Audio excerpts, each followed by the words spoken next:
మొదలు గుళ్ళే ఉండిని దోసుకపోదామని చూసిన గీ దొంగను ముచ్చట. అనంతపురం జిల్లా కనేకల్లు మండలం మారెంపల్లి ఊరవతల ఉన్న ఆంజనేయ స్వామి గుడి ఇది. పగటిండ పూట పెద్దగా ఎవరు తిరగరు కదా, అండ్లి ఇంకా ఊరవతల ఉన్న గుడాయే. మొదలు హుండీల పైసలు ఉన్నాయా లేవా అని అటు మూలకు నిలబడి చెకింగ్ చేసుకుంటాగు. రైట్, హుండీ నిండుగానే ఉన్నట్టుంది. ఇక పని మొదలు పెడదామని రాడ్ బయటికి తీసి తాళం ఇరగొట్టిండు గేటుది. తాళం ఇరిగేటప్పుడు పట్టున సప్పుడు వచ్చినట్టుంది. ఆయనతో ఆ సప్పుడుకి ఎవరన్నా రాగాల అని జరిసేపు అట్లా వెనుకకు పోయి జాక్కొని ఇక ఎవ్వలేస్తలేరని చూసి మెల్లగా లోపలికి వచ్చిండు. అగా చూడు, సీసీ కెమెరాల ముఖంగా రావద్దని వంగంగి వచ్చి కెమెరా రివర్స్ తిప్పిండు. ముద్దుగానే పడ్డవుతాయి ఈ కెమెరాల. ఇక చక్కగా ఉండి కాడికి పోయి రాడ్ పెట్టి వంచుదామని ట్రై చేసిండు. కాలే. మళ్ళా ట్రై చేసిండు, అయినా కాలే.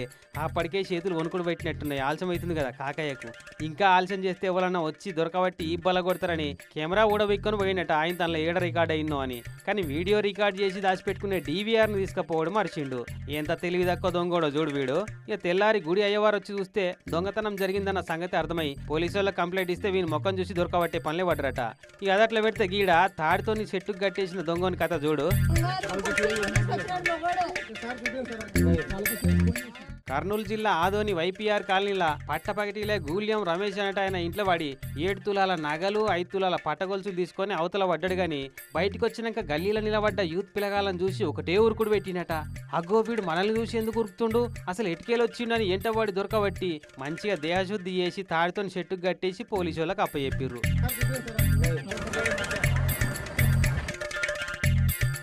వీని పేరు మోయిన్ బాషా అనట. ఓ కరెంటు సామాన్ల దుకాణంలో గుమాస్తగా పనిచేస్తాడట. మరి కష్టం చేస్తే ఏం ఫాయిదా లేదని ఇట్లా డిసైడ్ అయ్యిందో గాని పట్టబగటీలు తాళాలేసున్న ఇండ్లను టార్గెట్ చేసుకుంటా పట్టుబడి ఈ పంతా సాఫ్ చేయించుకుండు.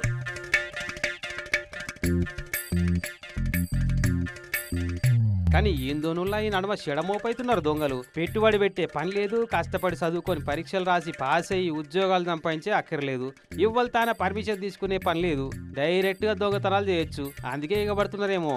ఈ బంగారం రేటు పెరిగిన కాడికి వెళ్ళైతే ఇంకింత పెరిగిపోయారు. చూసిరు కదా, పగటిలా దొంగతనాలు శితం పెరిగిపోతున్నాయి పైలం మరి.